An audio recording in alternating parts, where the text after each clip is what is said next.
change format a little bit. We've got some questions up here that we'll be turning to in a moment. But to kick things off, we're going to let members of the panel ask a couple questions of Professor Esolen and see if we can have a bit of a conversation up here. Then we will move to questions from the audience. So, who would like to, Dr. Veith, would you like to kick us off? Okay. Okay, we're the literature faculty here on this panel today, and really appreciated how you showed that we can not just think about literature, but to think with literature and to use great works of literature to help clarify your insights into reality. I'm very proud that all of the students here have read As You Like It. Right. The Winter's Tale is next on your list. Yes, we need to get that into the core curriculum. So maybe I'll just throw a As You Like It question. You really do a great job of showing the picture of what love really is with Rosalind and Orlando. And that play also shows love that is not love, to quote from another Shakespeare thing. And you have all kinds of love, and Rosalind is trying to see if his love is just romantic conventions or if it's the real thing. What are some kind of false loves that sometimes confuse us with the real thing, and how Shakespeare and you can help us to sort through those too? Well, in As You Like It, we get this young fellow on stage who is immediately smitten by Rosalind, partly because they share real trouble in their lives, right? They both have lost a father in one sense or another, but also because of her sheer beauty and goodness, which he responds to. So when next we meet him, it's as a third-rate sonneteer, taping poems to trees.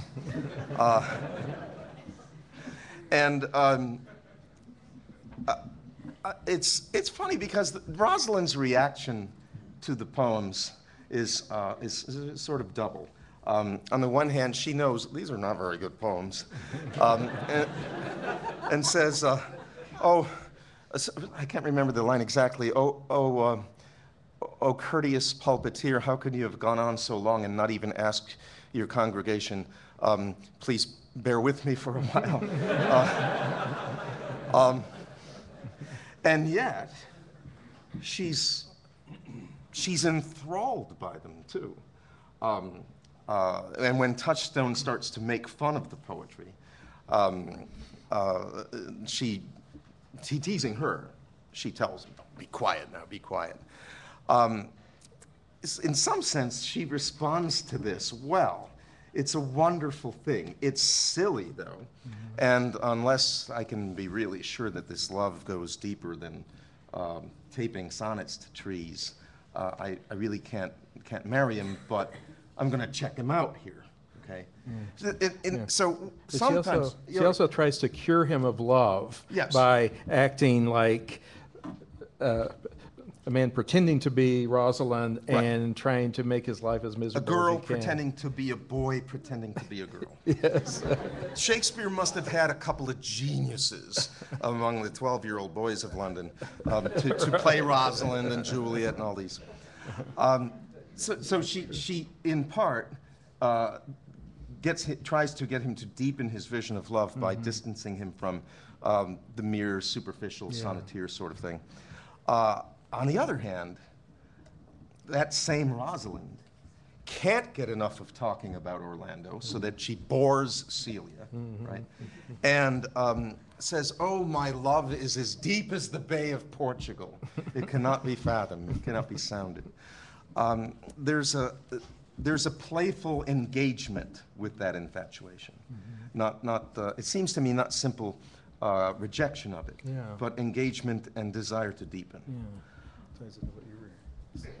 Hi, Hey. Dr. Esolen. Thank you for being with us. Token female on the panel here.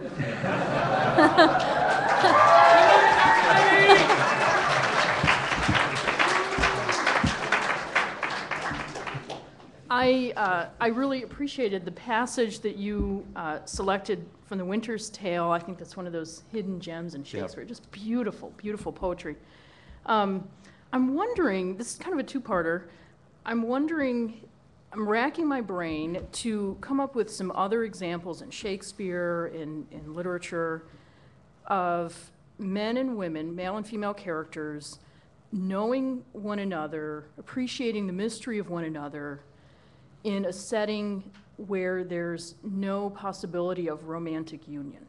In other words, the pairs we're looking at, there's the possibility and indeed the actuality of a romantic union. Does that necessitate this kind of knowing men as men and women as women? No, it doesn't. It's more difficult. It's a rarer thing. In literature, maybe we could, but it's not quite the example that you want, right? Because there was the possibility of marriage, but the possibility has been foreclosed. But Sidney Carton's complete devotion to Lucy Manette, and Lucy's ability to see in Sidney what Sidney himself cannot see. And that bears out von Balthasar's Tale of Two point. Cities by Dickens, for those of you following along. Yeah. Sorry about that. There may be similar cases, but not so powerful in Dickens.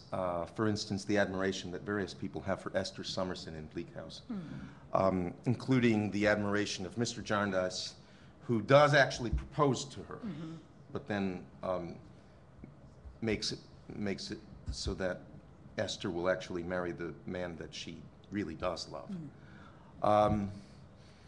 In Shakespeare, it's usually going to be a pair that are going to marry, like Bassanio and Portia in Merchant of Venice, and Ferdinand and Miranda, and Posthumus and Imogen.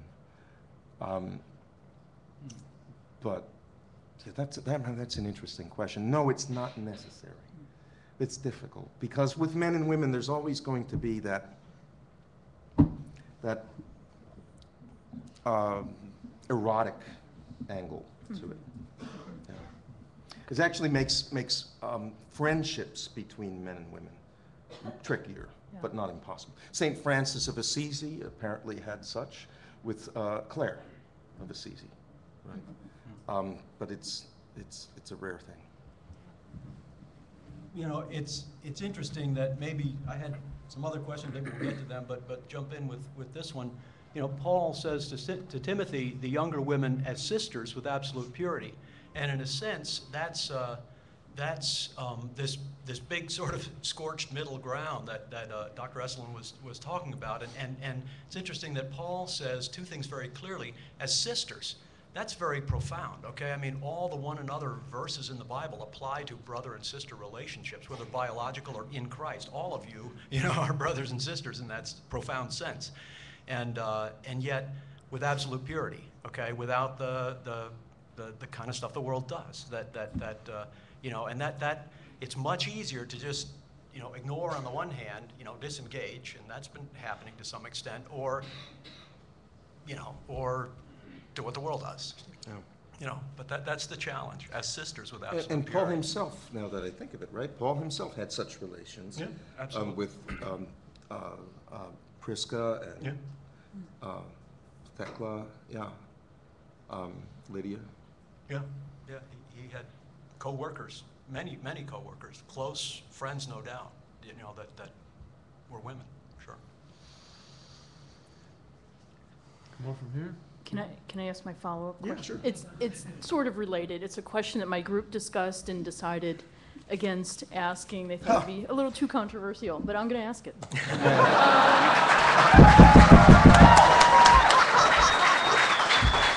I think I know what's coming. I got Dr. B's prior approval on this. Speaking of Portia and Rosalind, in Shakespeare we have a number of characters where the female is often of a higher status than the man, and she ends up, in some instances, instigating and perhaps driving to an extent the relationship. Right. Which seems to go counter to the biblical model of the male pursuing. Well, I Is don't it- know if the model is pursuit so much as headship of the household. I think that if we had to wait for men to get around to asking,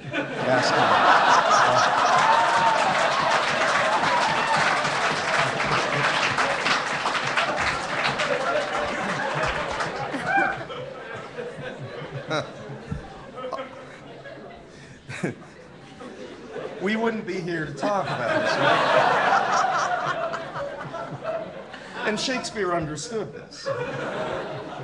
This is why there's a kind of a dance always that goes on between, Lewis understood it, so between the man and the woman in the courtship, so that the woman is leading the man in such a way as to make the man think that he is leading the woman in courtship.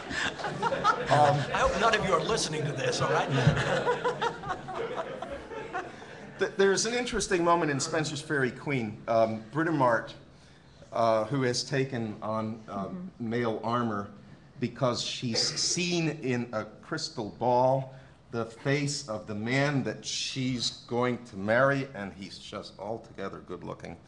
And she falls in love, and she doesn't know what to do, and finally her nurse persuades her to go forth and try to seek this person, you know, rather than just die. So Britomart does. She puts on armor. She's sort of tall for a girl, and she's got a magic lance too. That always helps. And we're introduced to the man in the Faerie Queen, Artegall, as, you know, a man of princely courage and justice. But when we actually meet him, okay, he's anonymous. He's dressed as a woodsman, okay. His motto is sauvagesse sans finesse, savagery, or being a hick from the woods, literally, right? Rusticity, being a hick from the woods, sauvage. I'm a guy from the woods, I belong in the woods. Being a hillbilly without finesse, okay? And he mistaking Britomart for a man is really angry at her because she won the last day of the tournament. He's seeking her for revenge. And Scudamore, who is with him, is seeking her for revenge because he thinks that Britomart has run off with his fiancée, which, and has done the dirty deed with her. But of course, Britomart, as the nurse points out, lacks the wherewithal for this, right? So anyway, they meet Britomart, and Artegall doesn't know who Britomart is, doesn't know that she's a woman. Britomart doesn't know who Artegall is because they're all in armor. And they go at each other with swords.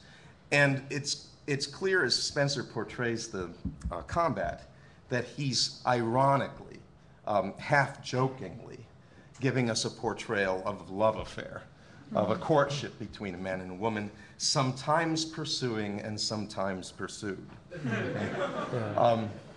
Until finally one of Artegall's blows by chance knocks the helmet off Britomart, so that we see all the big long blonde hair. And he falls to his knees and adores her, okay?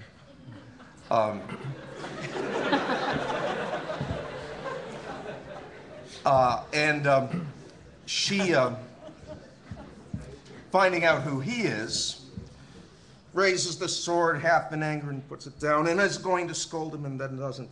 And the whole thing is a comic vision of what men and women actually do when they declare their love for one another. Yeah. Actually, though, in the conventions of romantic love and courtly love, as you see in the medieval literature, the woman is the lord. The woman is the leader. And in marriage, it's the opposite. The husband is the Lord, and you see that tension. Of course, it's resolved in Chaucer in the Franklin's Tale, where the couple agree that let's see, the knight agrees to be her servant in love, but her lord in marriage. And so you have that very interesting kind of mutuality that in love the woman is some of the leader and the one who calls, who sort of initiates and who kind of sets the terms of things. And yet then in marriage, it's the husband is the head. But what they were trying to do is to have both. And that they would continue to have that kind of mutuality. I think you do see, I think it is biblical in the wife submitting and the husband giving himself up for his wife. Another way to put this is women are called to help men, and men need help at every point along the way.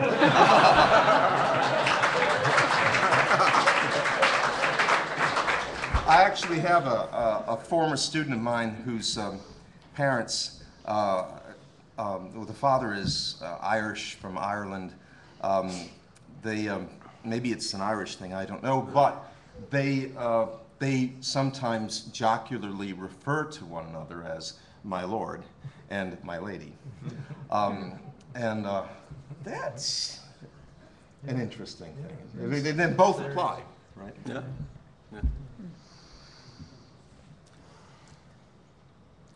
You mentioned imagination, a healthy imagination in your talk, and I'm wondering if, just for the sake of clarity for all of us, if you could talk a little bit about what the imagination is and its role in cultivating a proper sense of mystery, of beauty, of purity, specifically in male-female relationship, but beyond that. How does the imagination play a role here? The imagination, I think, is maybe an under-discussed faculty that needs to be clearly understood in this realm.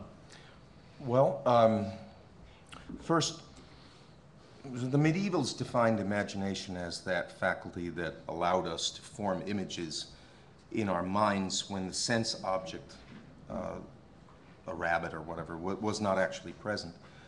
But it seems since the Romantic era anyway, imagination is more closely associated with wonder. It's that faculty that allows us to appreciate what it is that we're looking at, to kind of enter into its being. Even if the thing we're looking at is, let's say, something evil, to somehow, Keats called it negative capability, to somehow remove yourself from your consciousness so that you could, in imagination anyway, become like that thing that you were looking at, or to somehow apprehend its being, its mystery, especially if we're talking about something beautiful, its beauty. If that's what the imagination is, then literature and all the arts are crucial for it. And as it seems to me, when I was writing the book for this, because of this, it seems to me that our schools do everything possible to kill that.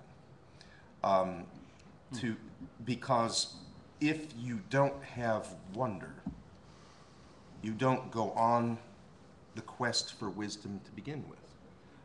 You are untouched by beauty. You may imagine things in a certain sense of the word, as you may come up with, a certain kind of nasty video game, but that is a very limited view of what imagination should be doing. Whenever students are encouraged to look down upon something from the height of cynicism or pride, that is, to look down at, say, George Washington. Who was he? Well, he was a general a couple hundred years ago. He kept slaves. He lost most of his battles. He wasn't a great tactician. He had wooden teeth. And we're smarter than he is. Well, well, a whole ventricle of your imagination has just been killed, you know? And if you do what Planned Parenthood does, which is to splay everything out, actually, I've been sent by friends of mine some videos that this ghastly organization produces. Other than the sheer salaciousness of them and lewdness, the banality is shocking. The utter ennui that underlies it all. Yeah. There's nothing here to love, nothing here to be impressed by, nothing to wonder at. It's all flattened. It seems that the purpose of art is to reintroduce us even to nature, and including human nature, and our natures as male and female beings. And if art doesn't do this, then it's not art. I mean, dispense with it. You know, pornography requires no artistic talent to do, no learning, no skill, no intelligence. Anybody can do it, okay? It can be a substitute for these things that are much harder. In Tolstoy's Anna Karenina, the moment that Anna finally does commit adultery with Vronsky, it's not talked about. It's not mentioned at all. You have right up to the edge of it in one chapter, and the next chapter begins with this picture of Anna as a corpse. I mean, she's still alive, but she's dead. And that is much more powerful. That appeals to our imagination in a good way, you know, than the explicit pornographic, you know, that we get in so much today. That's called art, and you know. I have an example on the good side. How many people here have ever seen the movie The Quiet Man with, there you go, with John Wayne and Maureen O'Hara? And by the way, if you can find an actress who's as radiant as Maureen O'Hara, I would like to hear it. So in this movie, John Wayne plays an ex-boxer from the United States, falls in love with Maureen O'Hara, sweeps her off her feet. They marry, but the brother of Maureen O'Hara, the brother-in-law of John Wayne, refuses to give her her full dowry, okay? Her things that she's been saving for marriage all her life long. He gives the furniture, but not the money, and until he gives her the money, she's not interested in the money as money, it's the principle of the thing, okay? She denies John Wayne the bed, okay? There's a bunch of funny scenes here. That night, they are married. She argues with him. She storms off into the room, into the bedroom. She locks the door. He breaks the door open. He's John Wayne. John Wayne. He throws her on the bed. The bed breaks. Okay? And he says, what's her name in the movie? Kate. Mary Kate. Mary Kate. Mary Kate. There won't be any locked doors between us in marriage. Now he leaves the room. He won't touch her. He will not force himself upon her against her will. All right. Now, guys come in bringing the furniture, though not the money. The furniture the next day. They bring in a crib. Right. There's a crib. This is very sexy, right? I mean, this is all about the love between man and woman. They bring in a crib, and this little old fellow, played by Barry Fitzgerald, says, where shall I put this? And John Wayne says, where do you think? And he walks out because he's angry. So the little old man brings it into the bedroom, and he looks at the bed. And he says, impetuous. And then, Homeric.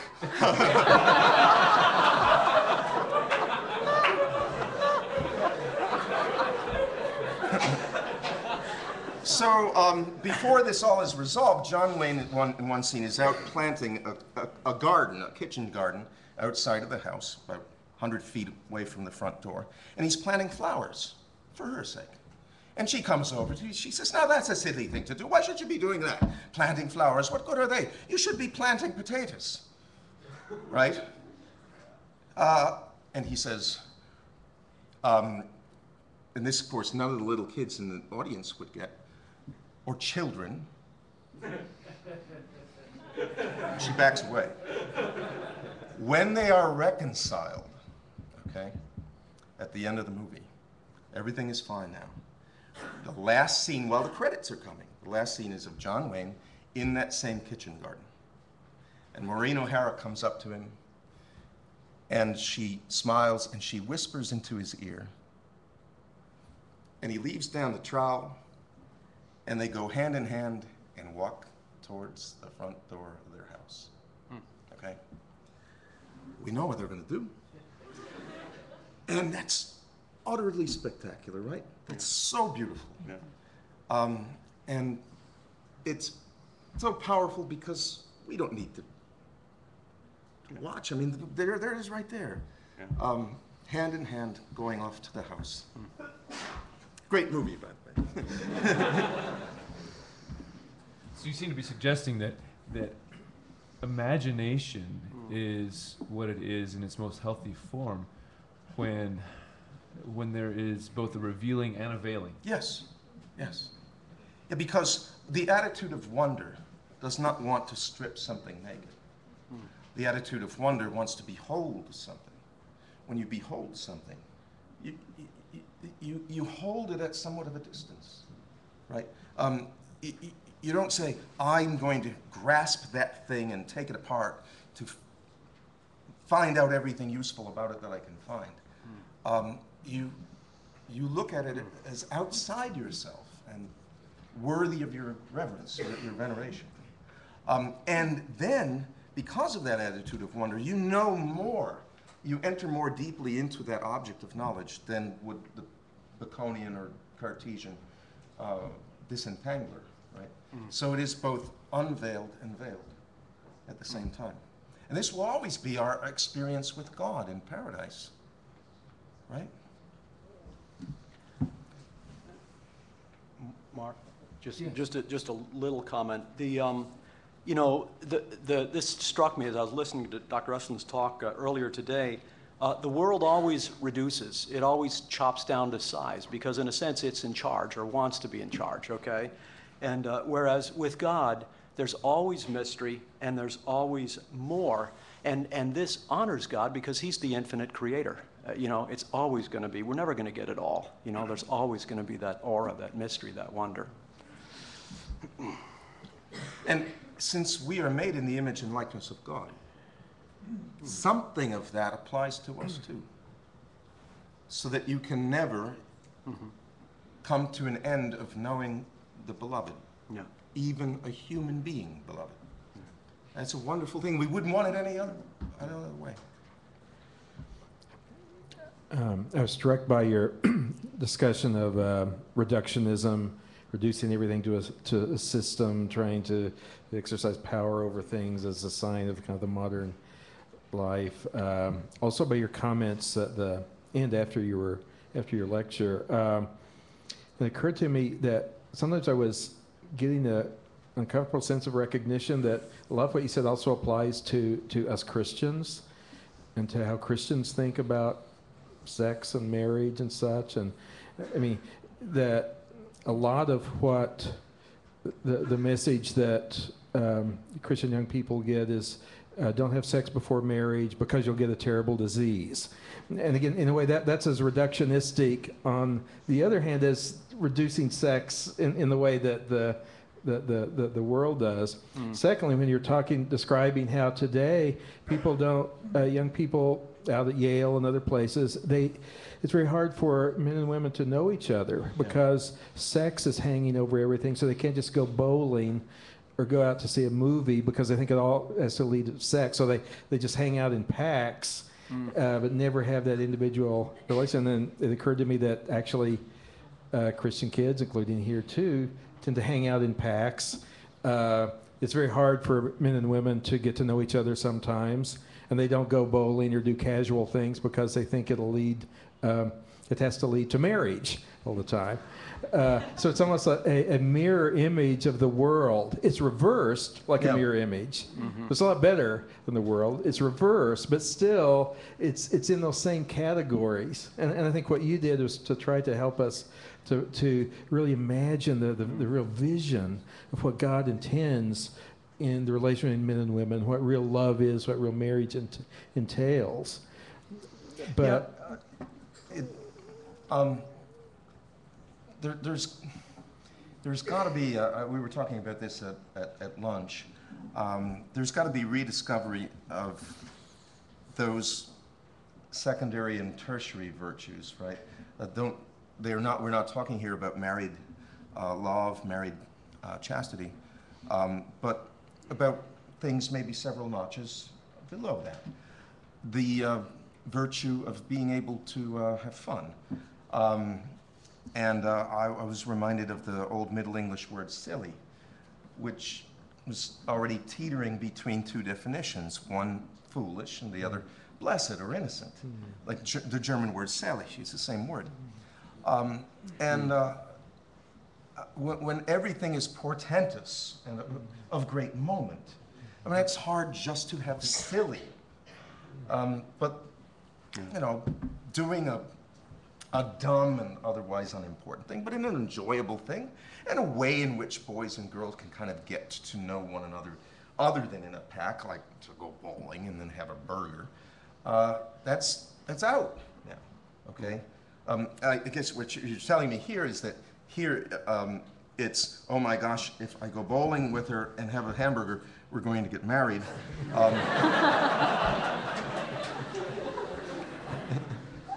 And it really shouldn't be that way. It shouldn't be that way at all. Yeah.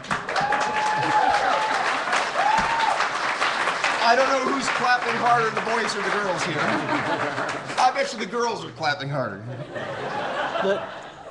The thing that's distinctive about Eros is its selectivity, okay? Song of Solomon, the chiefest among 10,000, okay? It's jealous. It singles out one, and that's its glory.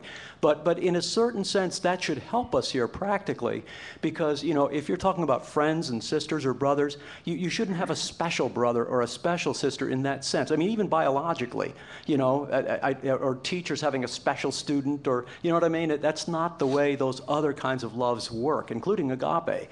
You know, and so that by all means, what we're saying, it's good, but that should be a red flag, okay? If it becomes the special, you know, you're entering into a new realm at that point, okay? Perhaps there are questions from the faculty that might like to be asked. Dr. Tom? It's been a real pleasure, Dr. Esolen. I find you to be a really silly person. I tell my students that they shouldn't reduce everything to partisan politics. There are more important things than partisan politics, like patting your dog. Yes.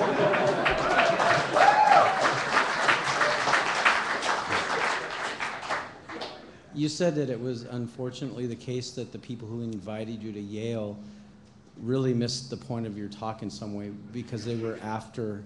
Well, no, the people who hijacked the talk. Okay. Yeah. I thought I was taking that in a different way. Okay. So I should probably sit down. No. Who's silly now?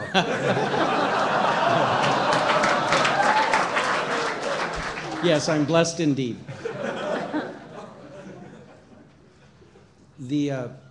I think there's a tendency also, kind of by the same token, that we create our own scorched earth from saying hi to engagement. We sometimes can miss the point of what you were saying about purity by trying to reduce being pure to a list of do's and don'ts. Can you give us a remedy for that?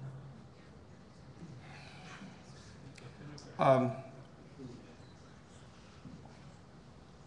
imagination helps. When you put before your imagination the example of someone who has practiced the virtue of purity, okay? We're just simply not talking about someone who happens to have abstained from something, but someone who lives that virtue out. It shines from the core of their beings. They don't treat their bodies as simply forbidden territory or something to be kept antiseptic, but as something beautiful, something to be cherished, a great and tremendous gift to be given to one person, who knows who yet, right? But to one person. This is what I am. I belong to you, okay?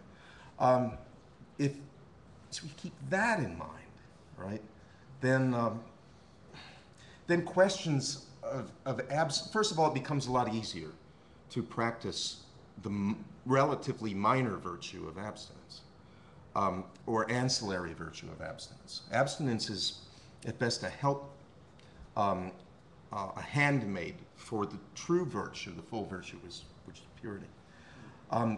But then not only would we say to ourselves, we are going to refrain from this particular action because it's on the wrong side of the Chinese menu, okay? And we'll keep ourselves clean that way. It's, why would you even consider this? Because that would be like taking a brush and doctoring up Caravaggio's painting of the Conversion of St. Paul. Why would you want to do that? Not, you shouldn't do that, but don't you know what a thing you have here, right? So then that focuses less on what may not be done with the body than upon what is to be done with the body. Not the things that we're not supposed to love about the body, but the things that we are supposed to love about the body. I don't know, I mean, maybe that would help. But I have said this before. I actually made the same point in panel discussion at the Southern Baptist Theological Seminary some years ago. A bunch of Touchstone editors were there for a meeting. And that the comment about purity was the single most important thing in the panel discussion, according to the students. And because we just are constantly hearing that word abstinence, abstinence, abstinence, abstinence, right? And we fall into using it too. But we should not fall into using it. We should use the word purity. First, because the secularists won't know what we mean. And that might cause them to think, which would be an altogether novel development. But then it would be reminding us, too, of what we're talking about, right? Any more from the faculty? Dr. Baskerville. Thank you. It was a very stimulating discussion. I wanted to, as you were talking just now, I was reminded how much of Shakespeare's treatment of marriage, and so much of it, is also very closely connected, it seems, with the way he talks about monarchy. And when you were talking about mystery and imagination, I was interested in that. And that's actually not my question. That was my excuse for asking a crudely, as a representative of the government department, I feel like I should invade this crude cozy but not little, silly. Right, this cozy cabal of literary cabal and ask a crudely, but it's not partisan politics. But you did say some very strong things about the sexual revolution. Yes.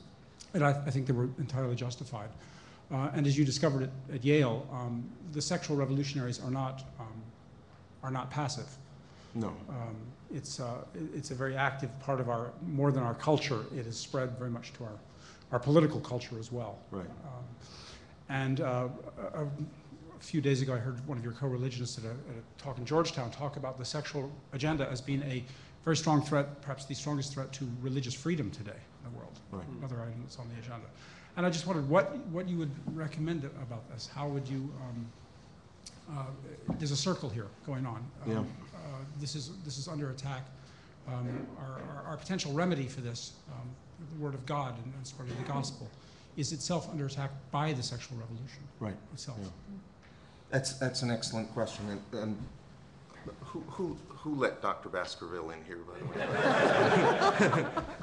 No, it's a fantastic question.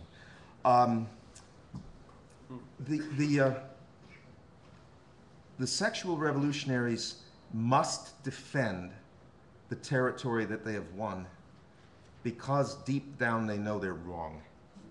And there is no more vehement opponent than the opponent who won't even entertain the possibility that you might be right because deep down he knows that you're right.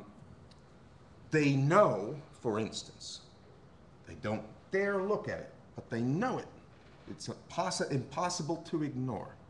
They know what it has done to the lower classes in the United States, for instance. They know that it has devastated whole cities. They know that it's filled the prisons. I said to one of my interlocutors after the Yale talk, one of the hijackers, she was cordial enough. I said, she was a graduate student in the divinity school.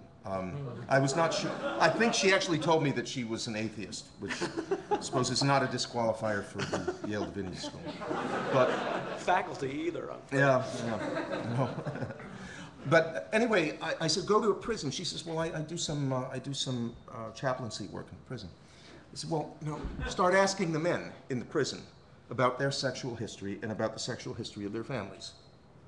One after another, do this. And when you have done that, then you come back to me and talk to me about the sexual revolution. But no one will do it. They know it, right? It's everywhere apparent what this has done to families and neighborhoods, cities, and what is called the popular culture, but is not really a culture, mass entertainment. They know it. They can't even admit, oh gosh, maybe we are wrong about this little portion of it, because to suggest that would lead to the further suggestion that perhaps we're wrong entirely. Seems to me that there are a couple of angles that Christians and Christians who work in politics can take. One is to remind people of a thing called the common good that is central to Christian social teaching, to Catholic social teaching. That is, there are some good things. Robert George talks about this a lot, and so does Russell Hittinger, whose work I recommend very highly. There are some things, and they are among the most important things in human life, the best things in human life, that are not associated with an individual. An individual can't possess them. They can only be had if they are had in common, and you can't take a portion of them either. They can't be parceled out. So for instance, you can't have half a friendship. If friends split up, they do not take a half friendship with them, okay? Or they take nothing with them. They take enmity with them.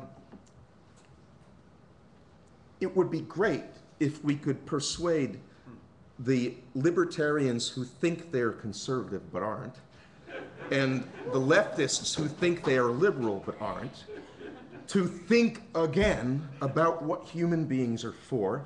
Namely, they're for love for one another and for God.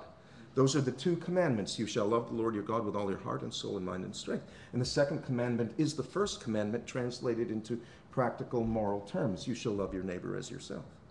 To remind them of this and to suggest to them all, this sexual revolution destroys the common good. You should be reminded of the common good, right?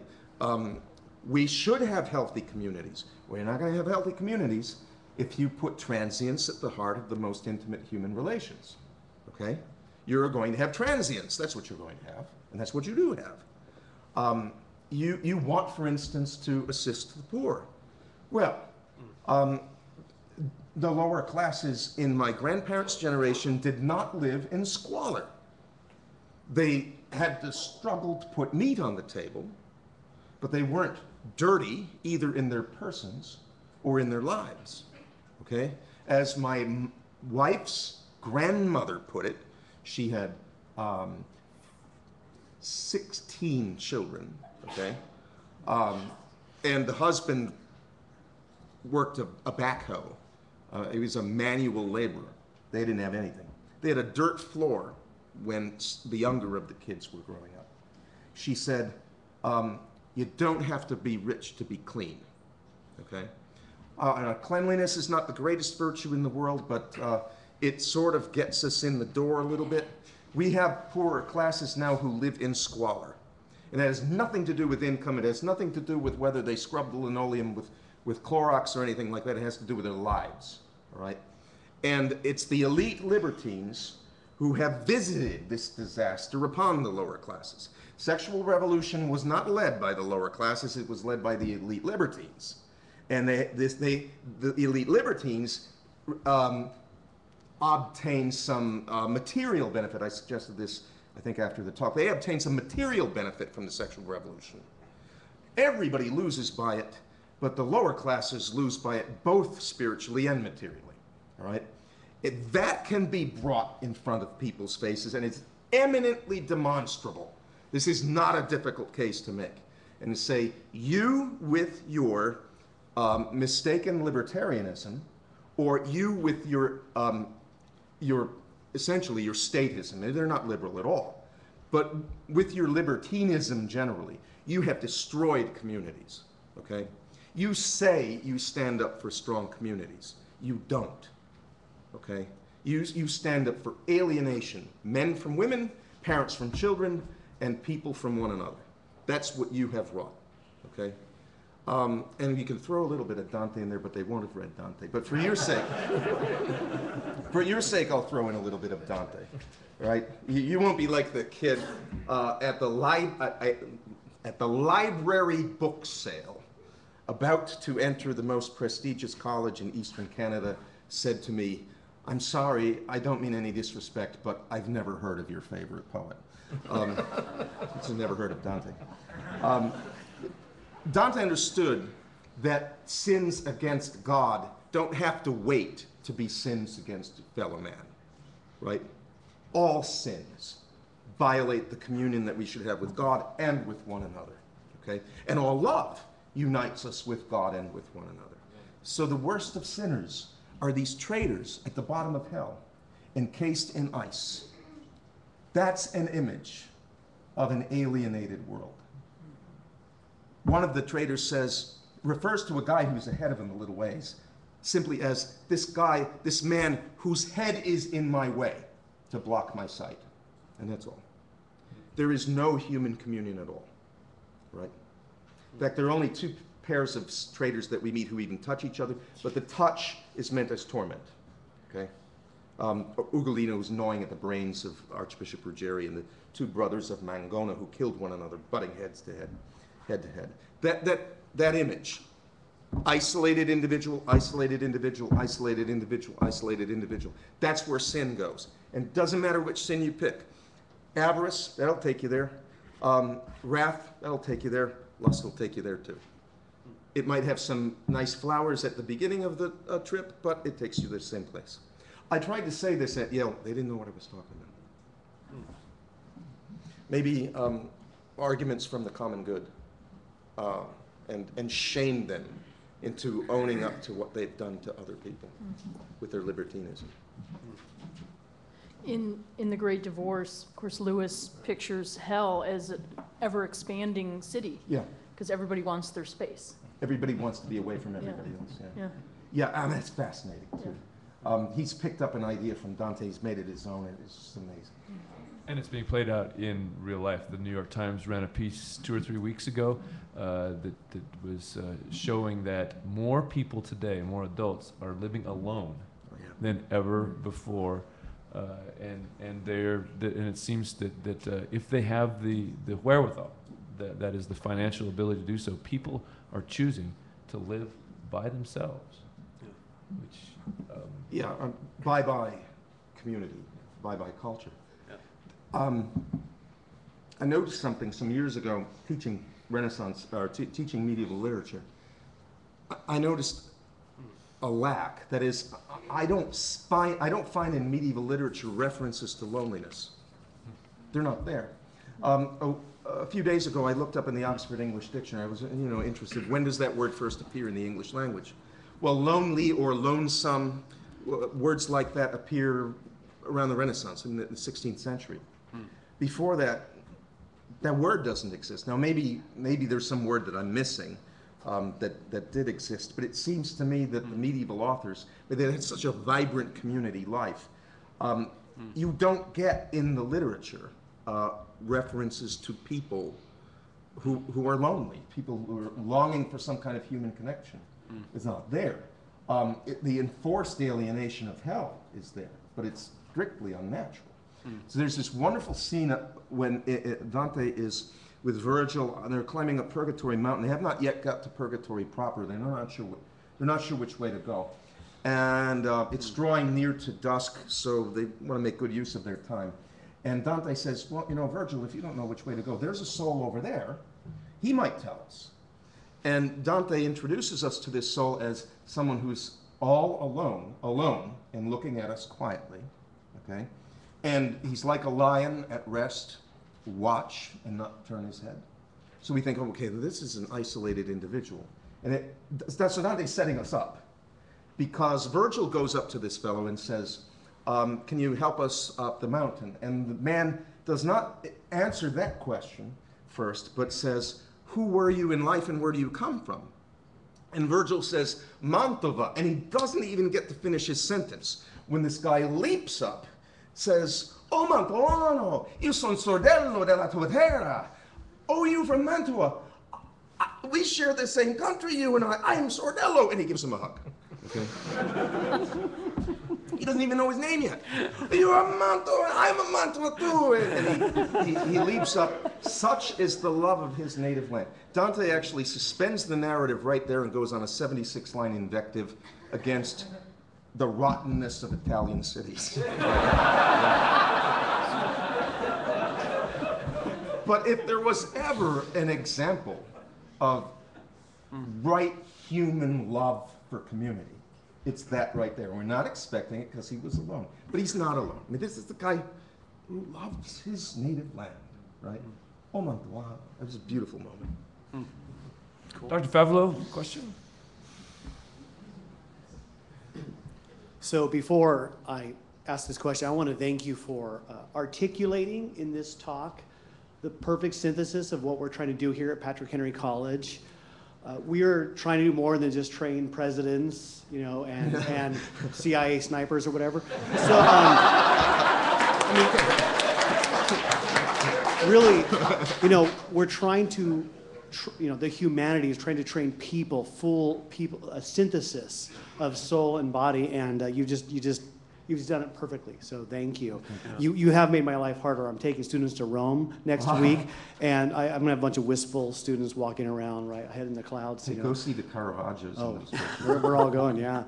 But my question is, you know, it's kind of like the Grinch question. So you talked about facticity in your paper, and there have been reactions to facticity. We can go back to like Propertius and Tibullus and the Slave of Love, which you mentioned, or romanticism. You know, we have a bad example of this in like Werther making really poor decisions. So for the students here who maybe some are writers, I know some of them are writers or artists, or even just in our homes training our children, how do we not go off the deep end at the sheer reaction to facticity? Oh, you mean overreacting? Overreacting, yes, please. Well, you know, if you ground yourself in respect for reality, you'll be all right, I think. That is, you needn't despise learning that the Arkansas River is 1,350 miles long, or whatever it may happen to be, or that there are, what, 6 protons in a carbon atom. Or is it 12? No, I'm forgetting. 6, right. Okay. Moment of horror there. But always to be aware that you don't stop there. In the book, 10 Ways to Destroy the Imagination of a Child, I actually had an introductory chapter. Before I get to the first way, which is to keep your children indoors at all costs. In the introductory chapter, I talked about what I thought was going on in school, a very bizarre thing. I titled the chapter, Grad Grind Without the Facts.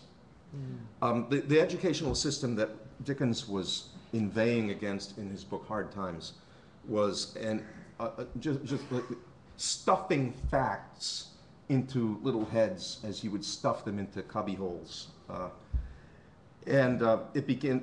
book begins facts, facts, facts, right? That's all. What Dickens is calling for there is an education of the whole human being, the heart, the soul, a moral education, which the Gradgrind system doesn't produce. But what we have now, it seems to me anyway, is the worst of all possible worlds. That is, we have drudgery. There's plenty of it in the schools, okay? But no facts. I mean, they aren't learning who the 15th president of the United States was. They are not learning that, Buchanan. They don't know who Woodrow Wilson was. So they can't have a decent opinion on, you know, his tenure in office. Who was that? Canadian students, I'll ask them, okay, who's your first prime minister? They all know that John Macdonald was their first prime minister. Who's your second? I don't know. They don't. Is that they don't? Part of our straying away from such things is that it may be a little bit difficult to get students to remember these things to begin with, but so we don't have respect for reality. Okay, maybe that'll ground us. It's not a bad thing to know how to compute the area of an ellipse. You know, it's not a bad thing. It's just let's not mistake that for the end of education. We're going to turn now to some questions from student groups, and here's a related question to this one that Dr. Favelo just asked from Dr. McRoberts' group. Do we have a rep near the mic? Will.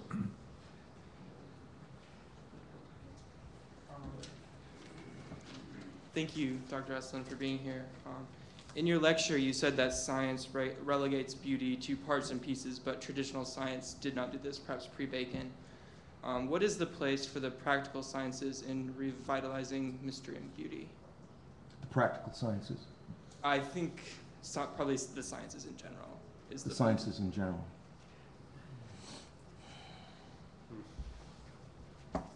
I wish I had my colleague, the Dominican priest with his doctorate in microbiology from MIT, here right now. He wasn't going to become a priest. I don't even know if he was practicing the faith at that time. He got his doctorate from MIT, and then he got a big grant to go to London and establish his own laboratory. He studies cellular aging. And when he was studying a cell there, he suddenly had this experience. He says, my gosh, this is beautiful.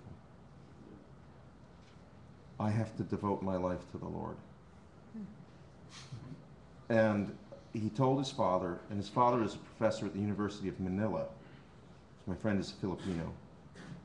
And his father took the next plane from Manila to London to try to persuade his son not to do this. And then he gave up. And he said, the way you talk about the Lord, that's the way I talk about your mother, you know, with that devotion. He gave up. Anyway, now this man is one of the happiest, if not the single happiest person I know. And he takes it as his task to, to teach the students. You know, I mean, he's got a terrific laboratory at our school. He spends a lot of time with them. But always, I think to open out to them the wonder of what they're doing, right? The beauty that's embodied in the order of the cell. I mean, it's not actually very difficult to do with young people who are very responsive to calls for beauty, to say, look at this, behold this. The sciences get problematic when they try to separate themselves from humanity, or when they pretend to do more than they can do. Okay?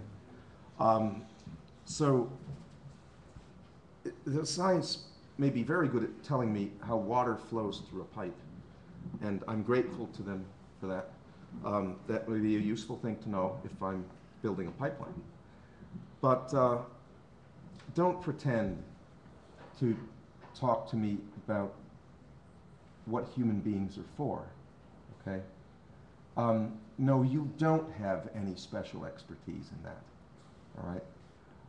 Stop thinking that the knowledge that you attain by your methods is all there is to know, or is even a significant portion of what there is to know, is even getting close to the most important things there are to know. It's really good at its limited tasks, okay? So maybe the thing to do is to reintroduce scientists, if we can't introduce them to wonder, although it may be possible, to introduce them to humility. You know? And Christian scientists should be there. You know, I mean, we're fearfully and wonderfully made. I mean, the heavens are radiate the glory of God. I mean, in one sense, it's, and in fact, godly scientists throughout history have done just that. It's our moment, our scientific moment is really anomalous. It's strange. It shouldn't be. Well, in keeping with this theme of knowledge then, Andrew Lonan, question?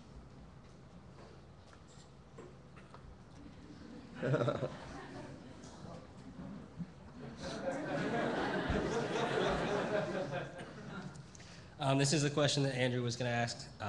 Does knowledge necessarily detract from our sense of mystery? So therefore, as we know something better, a person or Christ or an object, does that detract from our sense of mystery as we know better? No, it adds to it. But this is not apparent to your utilitarians. First, because they really don't know anything, and so they have not the experience of knowledge to prescind from to begin with.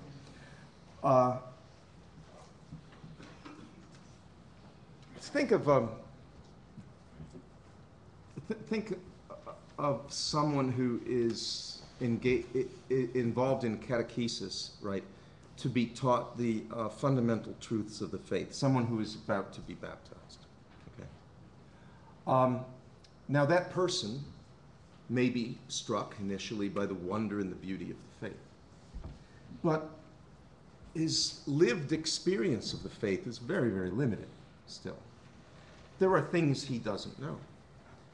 There are things that he knows, but in a very incomplete way, or in a kind of inchoate way. That is, they're like seedlings that have germinated, but they're still just seedlings, all right?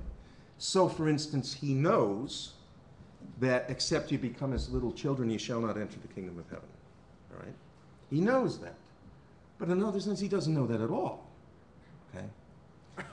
And if you set your mind to delve deeper and deeper into Scripture, I'm using Scripture as an example.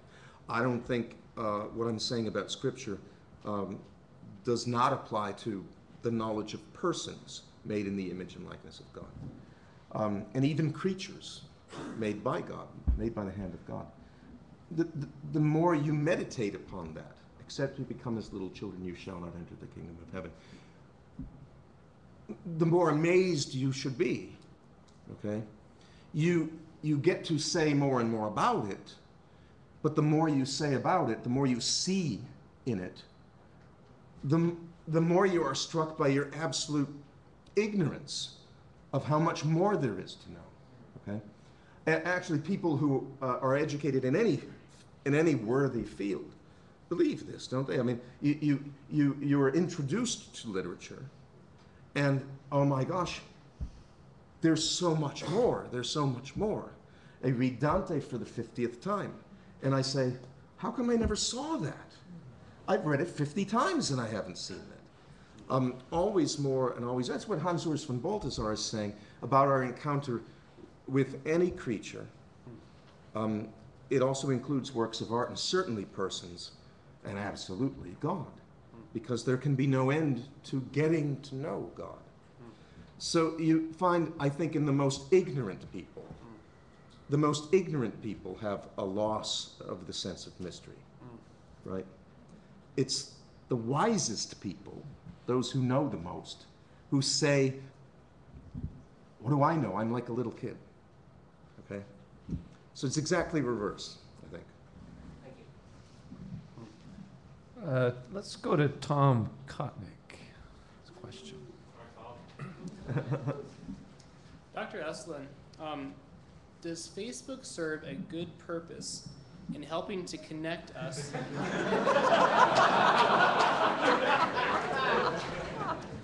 in the relational ambiguity of the middle ground? Or does it only serve to increase our isolation by simply presenting facts about a person?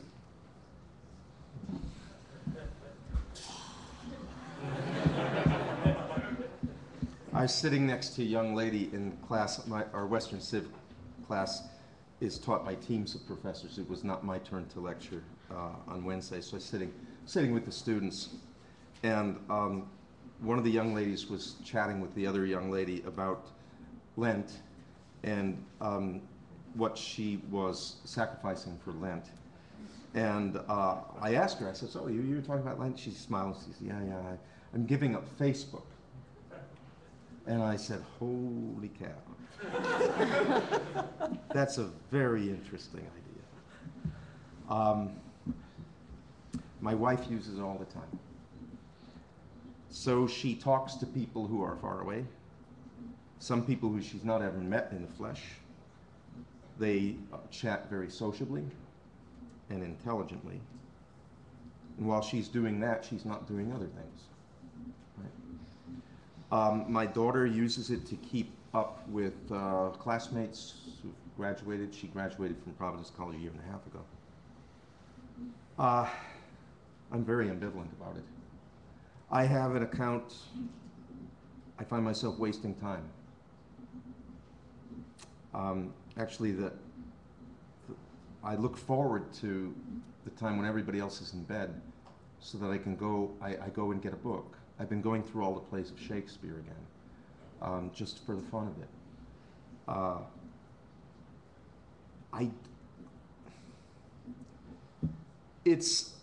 It's attempting to fill a very glaring need, to supply a yawning void. I don't know that it can do it. I mean, the very strangeness of the fact that people are your friends and you've never met them and you're not even sure who they are, okay? That's very odd. So you are chatting, sometimes idly, sometimes intelligently, with somebody far away, but you don't know your next door neighbor. There's something disincarnate about it that bothers me. And I don't think I can pretend that there aren't problems here, right? We're embodied beings. Jesus did not say, I've written about this for Touchstone, and it bothers me because I know I sin against this. Jesus did not say, love mankind. It's very easy to love mankind because mankind is far away, you know? He said, love your neighbor. And I don't think that was meant just as a metaphor for mankind. I think he really meant that obnoxious person who lives next door to you, who plays the music too loud, okay? That's the person that he meant. How easy it is to love mankind. It's very hard to love your neighbor, right? But to love your neighbor, you have to know his name. And we don't even know one another's names.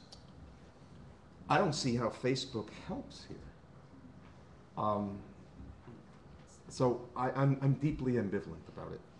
And I know I'm no example here because I have an account. I'm no example about the television either. We don't watch any network television, but we watch old television shows, very old television shows, just for something idle to do, something harmless with the family. And yet I know that we would all be better off. We might actually have a community again if everybody got together and threw the television out the window, you know? So I wouldn't be able to root for my St. Louis Cardinals. Any Cardinals fans here?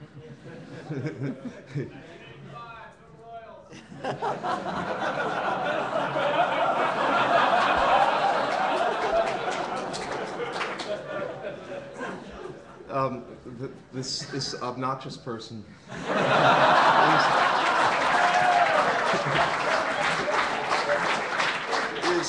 is referring to a blown call in Game 6 of the World Series between the Royals and the Cardinals, in which a Royals batter stumbled out of the batter's box and landed flat on his face 5 feet from home, and when the ball reached first base was called safe.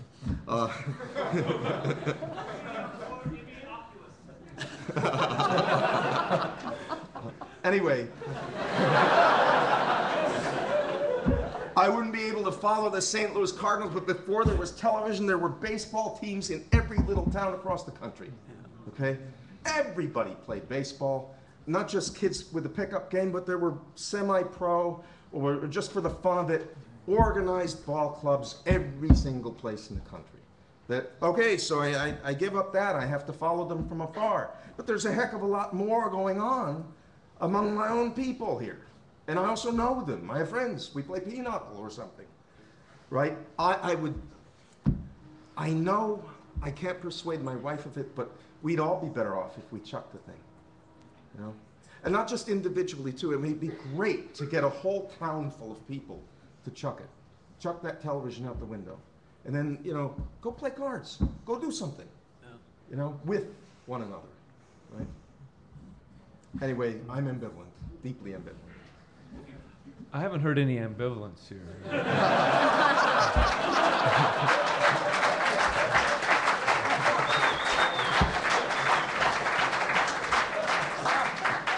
You got me there.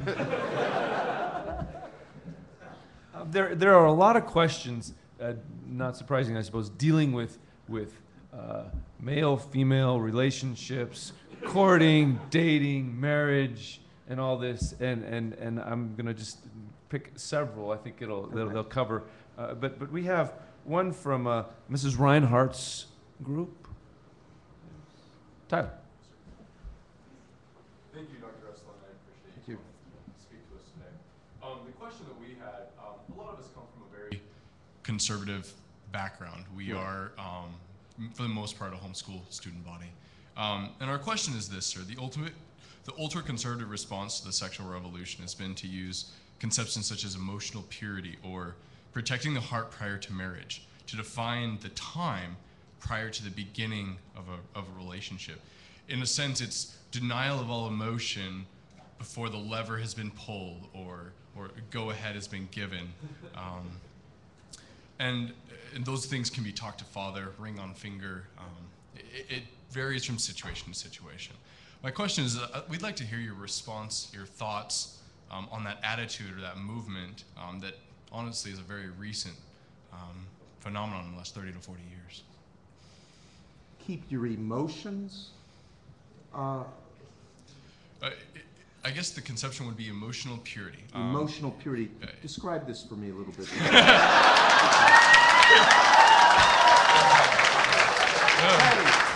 I'm an Italian.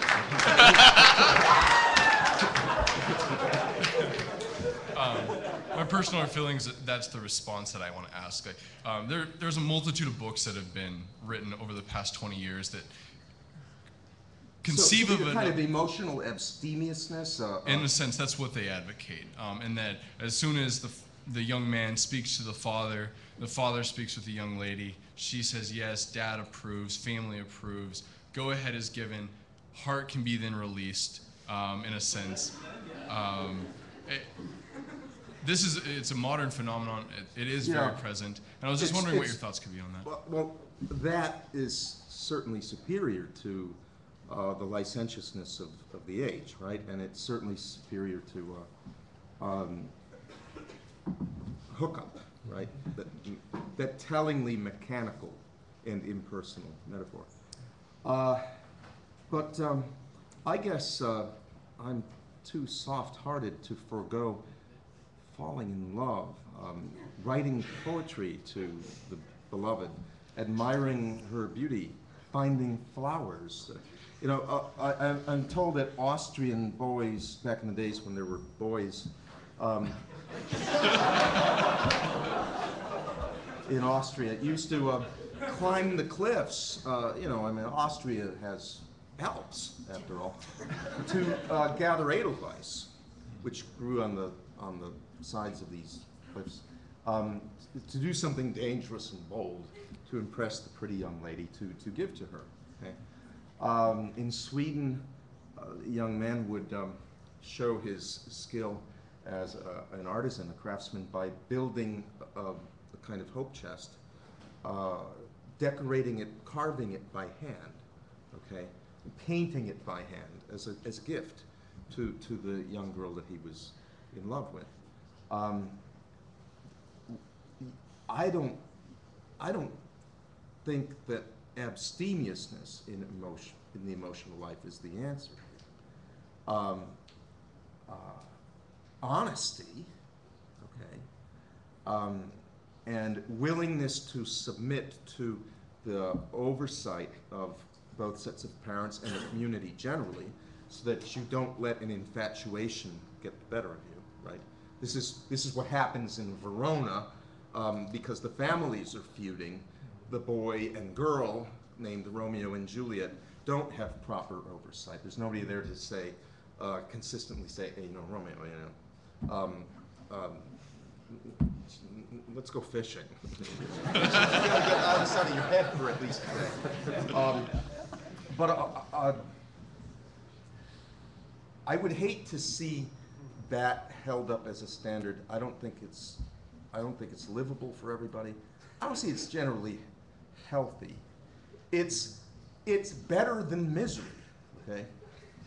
But in itself, I don't think it's something to be put forward as an ideal. It doesn't move the heart. It can't move the heart by very definition. In keeping with the same theme, I suppose, a question from Dr. Favelo's group.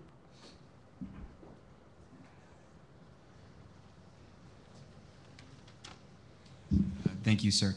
Actually, at the very end of your talk, when you referred to the, quote, burnt out middle ground that doesn't exist anymore today in the secular or the Christian community, you said that it was a shame that men and women didn't have the opportunity anymore to get to know each other, and I believe I'm quoting you directly, flirt and tease a little bit. That almost sounded like possibly a suggestion that part of fighting back against the sexual revolution is returning, as opposed to what Tyler was saying just a minute ago, to more casual dating, which we've kind of stopped doing. Was that what you were suggesting? Not necessarily, though I wouldn't. About dating, I am a little bit ambivalent. I mean, I see that, first of all, dating is rather new in the history of the human race. I don't think it necessarily has to be a bad thing. I think it can be a healthy thing, but we need some oversight. We need guardrails and so forth. But aside from dating, to be with another person of the opposite sex, maybe in large company, right? So that there may be other couples, there are lots of other couples, and also unattached people of both sexes, and older people too, okay? A setting in which you are with other people, but you're also in a particular way with that person, okay? It's a healthy setting. Nothing bad is really going to transpire here. But because you've chosen this person, you say, Mary, would you come to the Celtic festival with me? Oh, yeah, sure. But we're there, everybody's there at once, but you're there in a particular way with her.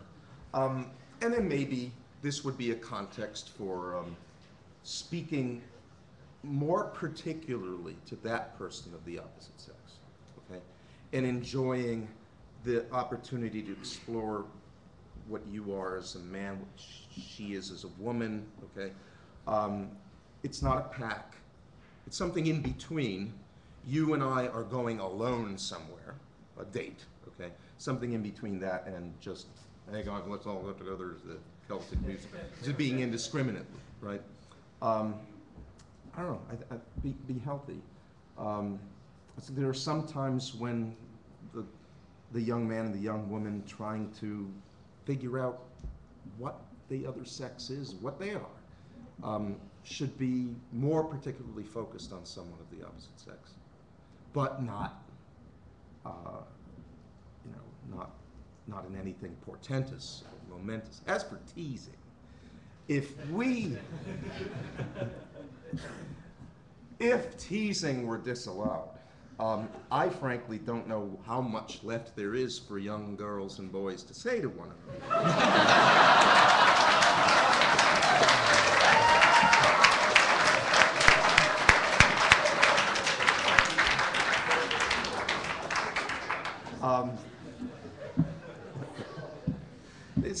After all, girls, now you must admit this, okay?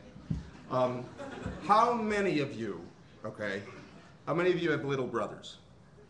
Yeah, these are homeschool kids. They all have little brothers. How many of you have little brothers who tease you? This is the group of people who have little brothers. This is the group of people who have little brothers who tease. Okay? So big brothers do the same thing, don't they? All right? Right. Yes. The boys are answering yes. Yeah. Okay. Young girls, I am asking you a question here. Okay. I give you two possibilities. Right. This fellow over here, his name is Joe, and Joe is a cut up, and Joe is constantly teasing. Okay. And this person over here is named Fauntleroy. And,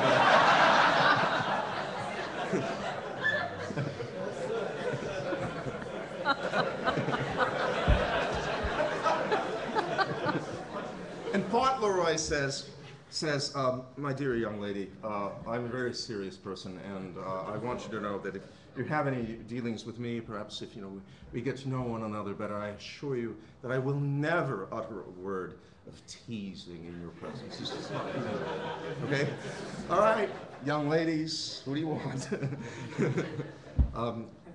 We all know. I'm just calling for a return of healthy relations, which we don't have, and it's very sad. Well, in keeping with the contemporary challenges to healthy relationships, a question from Chelsea Coles.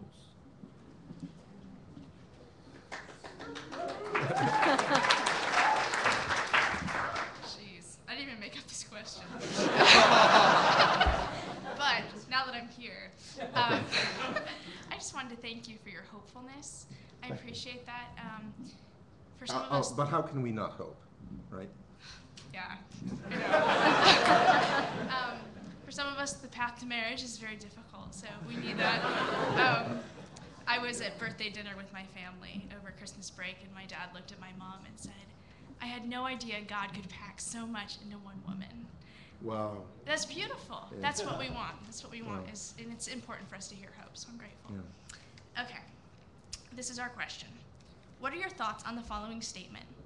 Because of the rise of homosexuality in our culture, in the future our society will be more greatly isolated, as men will no longer have close friendships with men, and women with women, without being assumed to be gay or lesbian. I think it's absolutely true. My students are already verifying it for me.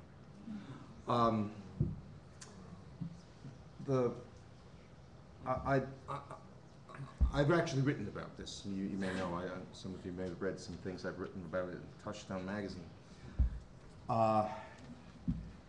And Crisis magazine, too. I'll speak from the point of view of a male here, okay?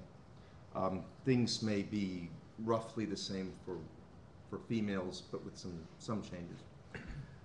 What the homosexual male has always needed, as it seems to me, is this masculine affirmation, close and physically expressed male friendship. Now, in a healthy society, this happens naturally. It happens all the time. If you take a look at photographs of a ball club like the Bucknell football team circa 1895, okay? I'm thinking of Christy Mathewson's football team at Bucknell. The guys are hanging all over each other. You got an arm draped over somebody here, because it's perfectly natural. I mean, these are friends. They're a bunch of guys, they're friends. That you will not see here now. You can't see it. You will see it only in certain protected places. So if you get clips of the World Series, the recent World Series, you'll notice guys in the dugout, right? It's a very emotional time, you know, World Series and all that. But I recall Kyle Loesch, one of the pitchers for the Cardinals, with one arm around one Cardinal over here and another arm around the other Cardinal over there. Now, the reason why they can do that is that they're ball players, right? They have their ticket punched. They have a free pass. They're all married men, most of them, but if they're not married, they're going to be married. Everybody knows, right? These are just ball players. They get to do that. But the vast majority of males don't get to do that at all. But that is a perfectly natural and normal thing to do. Just travel to a third world country and see. It's normal. But normal has been crowded out. And I've asked my students to verify this for me, right? In their own experience. And this is years ago, too. This would be about 10 years ago now.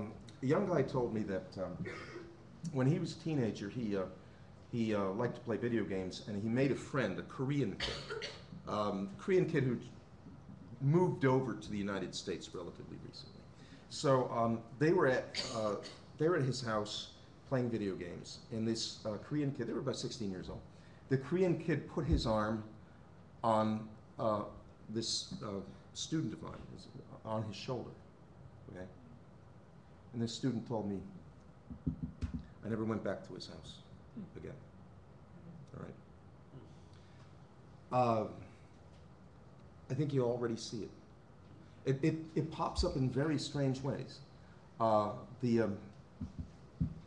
You know, I used in the 10 Ways to Destroy the Imagination of a Child, I took a couple of passages from a popular book written circa 1920.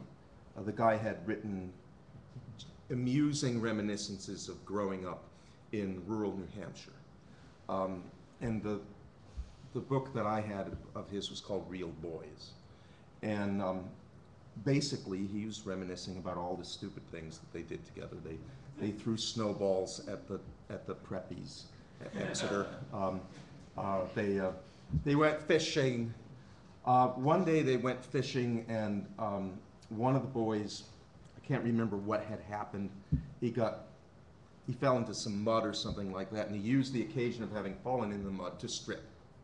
So he spent the rest of the day with the boys, au naturel, right? It was just having a grand time. They were eating and they're fishing and they're doing all sorts of boyish things.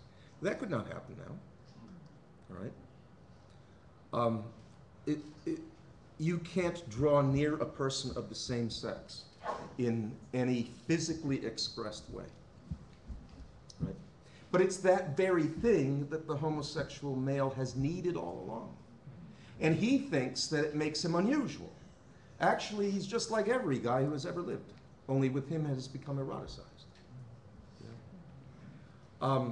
And the promotion of the visibility of homosexuality casts a chill upon the possibility of that kind of friendship. And we're embodied beings.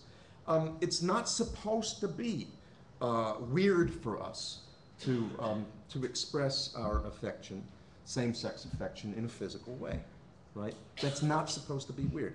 And yet, I'll tell you, as early as 1983, I was a little older than you, and visiting Italy for the first time, visiting my cousins. I'm Italian, so I have hundreds of cousins I don't even know. They're all over the place. But I was visiting these cousins, and one of my second cousins, once removed, was a teenage boy, and so he had a couple of his pals, and they were walking down the street, and he caught me by the hand. Okay, so we're a bunch of guys walking down the street, and I'll tell you, I could not. I was desperately waiting to remove my hand. Okay, that was then, and that was a long time ago. Things are much, much, much worse. Yeah. So yeah, I think the answer to that is yes. And I think there's a sense in which, you know, the very sexual revolution that we've been dealing with. It's not just that. That's a huge problem, but fathers and daughters, and even brothers and sisters, you know, your biological brothers and sisters. I mean, physical affection is an important part of life, and it shouldn't just immediately be equated with sexuality, you know, eros. Well, we are out of time. I think we could all continue on for a while, and I'm guessing that Dr. Esolen may make himself available after the talk for a continued conversation if you are inclined. Dr. Hake has something more to say. I would ask Dr. Esolen, this came out of our group. I think we would really appreciate an annotated bibliography of, you know, good stuff to read about this. You know, that maybe if you could send it to one of us, and we'll make sure that it gets out to anybody that's interested in it. You know, yeah. Any other assignments for Dr. Esolen?